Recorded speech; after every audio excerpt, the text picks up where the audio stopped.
Russia ముందు ఇప్పుడు ఒక పెద్ద పరీక్ష. ఉక్రెయిన్ వెన్నుపోటు పొడిచింది. ఎందుకంటే యుద్ధం అంటే డైరెక్ట్గా చేయొచ్చు. రష్యా లోపలికెళ్ళి డ్రోన్ దాడి చేయడం కూడా యుద్ధమే. యుద్ధంలో అదొక వ్యూహం. చాటు దెబ్బ భారీగా నష్టపోయింది. 35% నష్టపోయింది. ఇప్పుడు రష్యాకి సమస్య ఏంటంటే ఉక్రెయిన్ మీద భారీ విధ్వంసం చేయాలి. ఎంత చేసినా బూడిదలో ఏం చేసి ప్రయోజనమే ఉంది. ఇప్పుడు స్థావరాలు చేసిందా, ఏది పడితే అవన్నీ చేసింది. ఇంకేముందని పోయేది నష్టం. దానికి కసి తీరాలి అంటే ఏ అణుబాంబు వేయాలి. వేస్తే దాని ఇంపాక్ట్ రష్యాకు కూడా తగులుతుంది.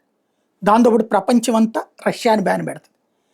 అదే సందర్భంలో ఉక్రెయిన్కి ఈ మొత్తం వ్యవహారంలో సహకరించిన దేశాల మీదకి అటాక్కి వెళ్ళాలి. జరిగితే నాటో, యూరప్ దేశాలు రష్యా మీదకి వస్తాయి.